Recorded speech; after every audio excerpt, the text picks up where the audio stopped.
Hello, everybody. Welcome to the KPC podcast. My name's Carson Turner. And I'm Hannah Thurman. And I am so sick and tired of looking at this stupid, poorly designed background. So, hello, people.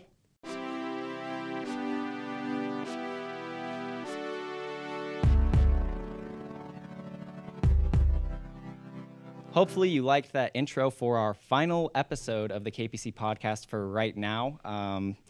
Today we're going to just do a brief news recap on a couple things that have happened, but more importantly, just talk about KPC as a whole, where it started, our favorite moments from this semester, and where we plan on going with this show. Mm-hmm. So, Hannah, you want to start out with your news? Yeah, some more Stormy Daniels news, I suppose. Why not? We talk about it enough as it is, so let's just add on to that. So, in recent events, one of Trump's former lawyers, Rudy Giuliani, he's also the former New York mayor, said that Trump, he went on Fox, and I think it was with Sean Hannity, actually, and he basically said, yeah, no, Trump paid Michael Cohen for that $130,000 payment, which Trump didn't know about, supposedly. But he blatantly said, yeah, he paid him back. It was in full. And I think this came after there was some money laundering issue. Like, people were like, well, was it money laundering? And because he was saying, like, it wasn't out of a campaign thing. What he did was not illegal, blah, blah, blah. Mm-hmm. And then he went on to say, and I know this is new to you, or I know that this is a new fact for you. And the Sean Hannity was like, oh, okay. Like, you could tell he didn't know what to say because he blatantly said it. So this might be a game changer for something. Not really sure. All the Stormy Daniels stuff that we've talked about, I think a lot of the times it was my stories, but anytime something new pops up, I always want to talk about it, but then I'm like, why are we talking about it? Because what's going to come out of it? But that's always the first thing I see, so I just grabbed that one right away. Yeah, I've been skeptical about the whole Stormy Daniels thing the moment she started a tour or something, going on tour about it, and it's like, all right, if this is such a big deal, you'd be focusing more on the case instead of going on this U.S. tour. So I mean, I don't think that this one woman is going to make a difference with Trump if that's what she's trying to do, because I mean, I do respect her for coming out and saying telling her story, but there's been so many other women that Trump has there's so many allegations against him, you know, that it's a broad picture and no one really pays attention to that. No one changes their mind on Trump. A lot of people don't change their mind on Trump because of what he's done to women. And so this isn't going to do anything, nor is this going to lead him to get impeached or anything. I mean, like his former lawyer said, he didn't do anything illegal because it wasn't money laundering through the campaign. It wasn't campaign dollars from other people. Because Trump was a very wealthy man before he was president, and so that was his own money, probably right out of his pocket, that he paid for that. Probably, yeah. So as weird as it is, I mean, it's not necessarily a problem. So yeah, and speaking of girls in America, so the prom dress girl who on Monday I falsely referred to as probably like Kazia, and then I would just say prom dress girl. Her name is Keziah. That's the real pronunciation. I now understand that. She, her story has been gaining a lot of attention since Monday. Actually, whenever I went home after filming the podcast, I noticed a bunch of people were reporting on it. I saw it all over the place. She was featured on PewDiePie, the #1 most subscribed channel on YouTube. He has like 60 million subscribers. Wow. So he did a story talking about it, and she's apparently a huge fan of PewDiePie. So that's pretty cool to be featured on that. And China also found out about the story, and they weren't quite aware that some people here in the United States were offended by her dress because they were saying things like, oh my God, we love this dress. Like, you look so great, and we love that you are representing our culture and stuff like that. And I just think it's kind of, it's funny how some people thought it was such a huge problem, but then when you go over to the actual culture, they're like, this is so cool. So I think it's just a prime example of, if someone doesn't have bad intentions going into something, that doesn't mean that what they did was wrong. So I agree. But yeah, do you have any other stories? I guess this isn't really politics related, but this is kind of breaking news that one person was shot at a shopping mall in Nashville today, recently. But the suspected shooter's in custody, and it says that it was just a dispute at the mall, so no additional threat. Oh, okay. But yeah, another day in the life. Yes. Really. Yeah. Speaking of days, the other day.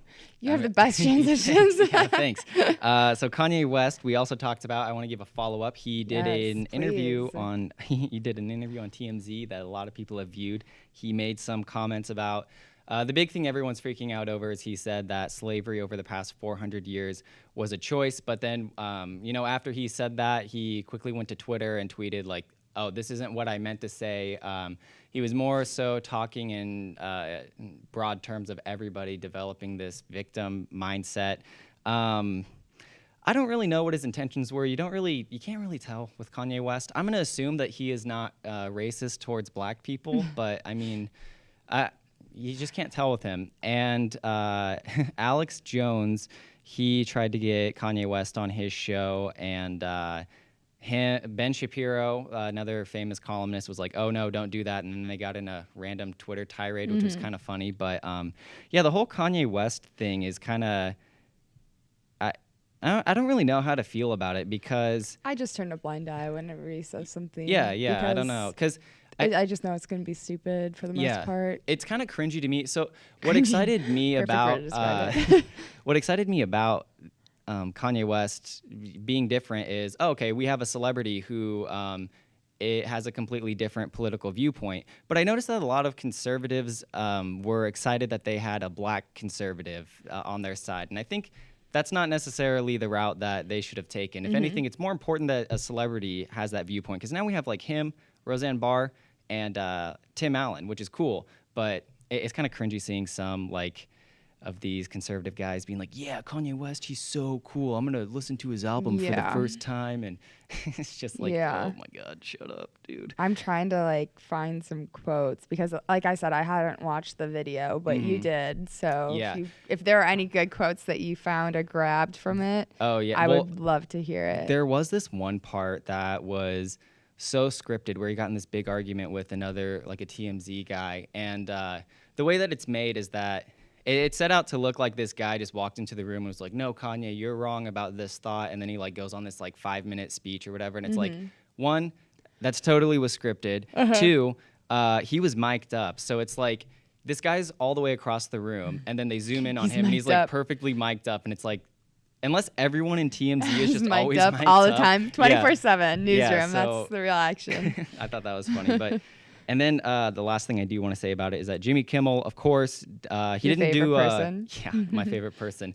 He did a monologue about it. It was not only not funny at all, he didn't even talk about how he supported Trump, but he was basically just making fun of Kanye West getting over his opioid addiction, making comments like, "Oh, if you went to a mental hospital, I guess that's what TMZ would look like." Or he made some really poorly worded joke along those lines, which,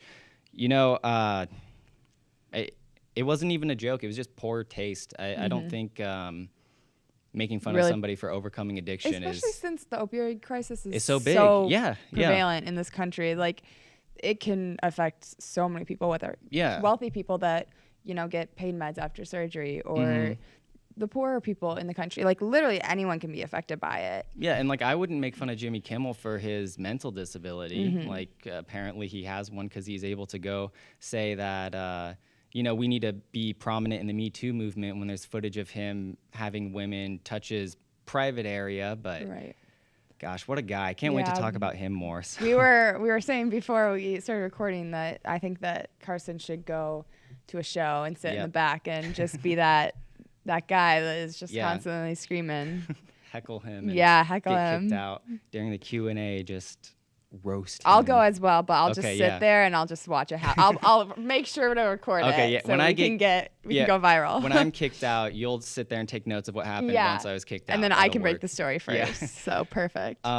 So that's all we have for our news. But now we're going to actually talk about the history of KPC. So you want to get started with that? With what happened? Yeah. So I think it was really just being in the right place at the right time, because at the wrong time. I cannot believe I met you. My biggest mistake of my life.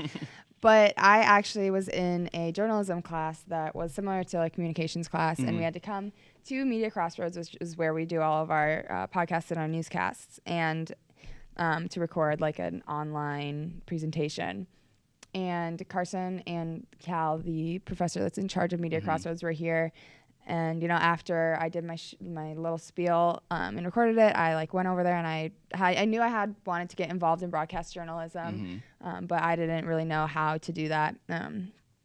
So I was talking to Cal about like the shows that they do, and I remember asking him like, "Oh, do you guys have a political show?" And he was like, "Oh no, we used to have one like years ago." And then you kind of were standing in the back, and you're like, "Oh, that's funny that you were lurking in the back." I work here as a director, so I was hanging. I wasn't just like he was doing waiting for someone to talk about politics. Yeah, he's like politics, yeah. But he shoves his head through the window or the door.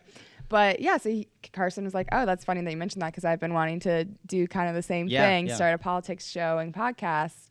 And so we exchanged emails, and after winter break, we met up and immediately started discussing what we wanted to do, what we were going to do, if it was going to be news, if it was going to be podcasts, if it was going to be like at one point I think we had an idea for like Fridays would be not a podcast, but like we would go out and like have a topic and interview people or something like that.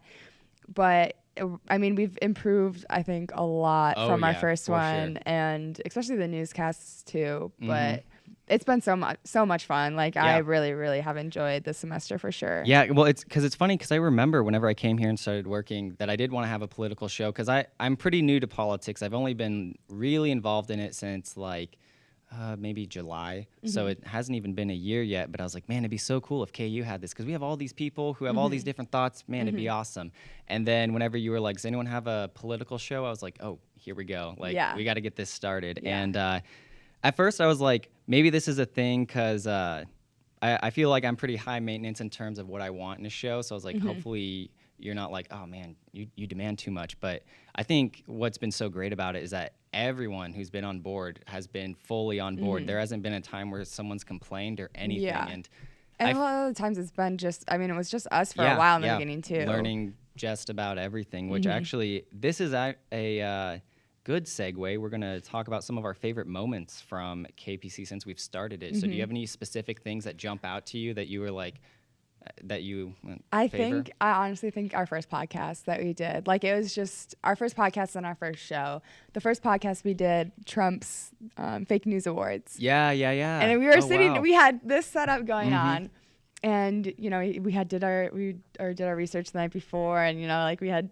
typed up all the script, and like now we're so much more relaxed, saying like, okay, basically you can read the headline and just like be open for discussion. But I think it ended up being like 30. It was a long one because we were so like ready to talk about it, and it was a lot of information. I remember whenever I used to make my scripts, I'd have a Word document, and it was like yellow highlighted stuff or things I was going to say, blue highlighted stuff were things I were going to argue. This font meant it was the article. This other font was mine. And you'd print it out, wouldn't you? Because I would look at it and I'd be like, what does that mean? Because I would just like put it up in a Google Doc. And now it's like sometimes I still print things out because I just kind of like doing that and then highlight what I want to say. But I like how we used to just stare at our screens and just kind of read. And then now we barely even do that. And so we've definitely improved in that aspect because, I mean, I think we balance each other out really well, whereas you do a lot more like socio-cultural, political things. And I'm like straight politics because straight up politics can get pretty boring sometimes. I mean, with the Trump administration, maybe not, but it's always good to have like Jimmy Kimmel bits because you always get so heated on that, whereas I'll get heated on like gun control or something like that. So it's fun to see the differences that have like come out. Because at first we were like, okay, like we have very similar views. I think like, and Cal was like, I'm excited to see when you guys disagree. Yeah. And like we didn't really disagree at all in the beginning, and then like we every once in a while we'll be like, well, like I don't agree with that. Yeah, which I think that keeps things interesting. It's good Absolutely. To have. It'd be so boring if we would just have the same exact view. I like the one time when we talked about like gun control and we were discussing what we personally thought would be the best change. And I liked how both of our thoughts were not the same, but then I even had some changes in the way that I personally went about it and stuff like that. And I thought it was way better. So I think what we have is great because we didn't sit down and we didn't say, okay, well, I'm a Democrat, and so are you a Democrat? So we can have this view. We're not trying to get a certain audience. You know, we want to really, since it is a big university and there are so many different views, and we say throughout the show, it's very important to take in all those views. So I think that we have a good setup there because we both feel that way. Yeah, I think for sure. If at the beginning of the show someone asked me what my political affiliation is, I would have had a straight up answer. But now if someone asks me, I feel like my answer is it depends on the day. Yeah, like, honestly, and it would probably be like drawn out and like answer it like a politician. Yeah, now. Be like, well. So dance around the question. I also like that we were able to have Jack Bergeson on. I interviewed him for the podcast. That was really cool being able to sit down and talk to him and have someone more official like represent our show, and he shared it on Facebook. I know it only has like 40 views, but I was checking. We almost have 30 uploads, which I think in the span of the beginning of the semester, that's a lot of content. So I thought that was really cool. I also liked the last couple weeks when we've been making graphics and teaching you and James how to use Photoshop. And like, I just remember how frustrating it was whenever I had to learn Photoshop, but seeing how quickly you both went from I've never used Photoshop to like, oh, I did my graphics this week. It's like, oh, that's so awesome. And because you had to do a lot of this stuff, like every single thing, you took care of it because I was clueless. And then we sat down, I think it was like 3 weeks ago maybe, and we're like, we're doing the graphics, we're figuring this out. And now I'm like, I always like to sit in like the Journalism Resource Center, and I'll be like in my chair doing my graphics. Super easy. And I think something that was super awesome is, yesterday we filmed our last newscast for the season or whatever, and seeing it on the TV and just how awesome it looks, I was like, holy crap, this is so great. Because it was live on TV. Usually these upload to YouTube, but we stream them in a local network, so I don't know if anyone would actually watch them, but just but seeing it was them cool because we had kind of talked about doing a live show, and we were finally like, let's just do it. Like, it's our last show. Why not? And it was really cool. Like, because usually when we finish, and you say cut, we just get up and it'll be like a paused image on that, and that's it. But then Cal was like, oh, look at, like, here it is. Yep. The playback. And it was cool because you're not watching it on YouTube. You're watching it actually happen. But yeah, that's been great. Let's see. I think those are all of the favorite moments I had. But now we're going to talk about the future of KPC. So the first thing I want to say, obviously our podcast hopefully will be on video from now on. And I'm excited for us to go from, we'll still read from a script, but I eventually want us to have our graphics for our podcast. So whenever we talk about articles, whether we print them out and then we have like a camera that could film the highlighted text, or I don't know, we change camera angles or something like that. That's something I'm excited to learn how to do because it's going to be super difficult, but it's going to make our show look so much better. And we'll get there. We learned so much in this semester that next semester or in the summer, whatever we decide to do, we'll learn. And also it'd be cool if we had our podcast on the actual podcast app, but you have to pay like $5 to $10 a month to host. You have to have it on a host website and whatnot. So I don't know. Are there any other things or in terms of what you would like to see in the future of KPC? No, I think that we're on the right track for sure. This is exactly what I envisioned. And it makes me so happy to think about it and to talk about it to other people because like it's our baby. Like I feel like we should be very proud of what we've accomplished this semester, and I'm super excited to see how it goes. It's cool talking to people when they go, "Oh, so what do you do?" And I'm like, I own a TV show. Or sometimes, depending on who I'm talking to, I'm like, I started a network. And I put it on my resume. Co-creator. I was like, really cool.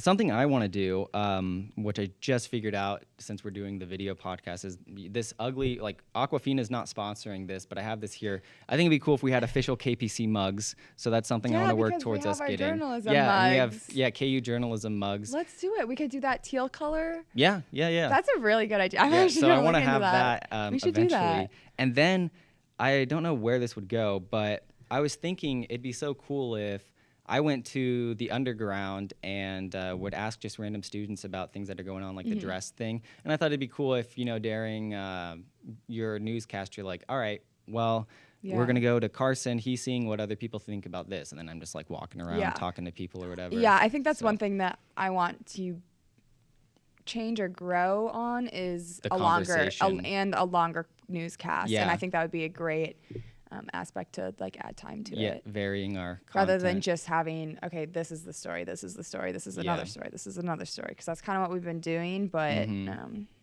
well, yeah, we'll get there. We'll figure it out. We'll try new things. Absolutely. So, yeah, I guess that's all we have for this first season of KPC. We plan on returning in June. Is that because you're here for the summer and I'm also here taking classes and stuff. So, yeah, thanks for coming along, all you 5 subscribers, and we're 2 of the 5. So we appreciate you. Yeah. So, we will talk to you in the next episode. Yeah. Thank you. Yeah.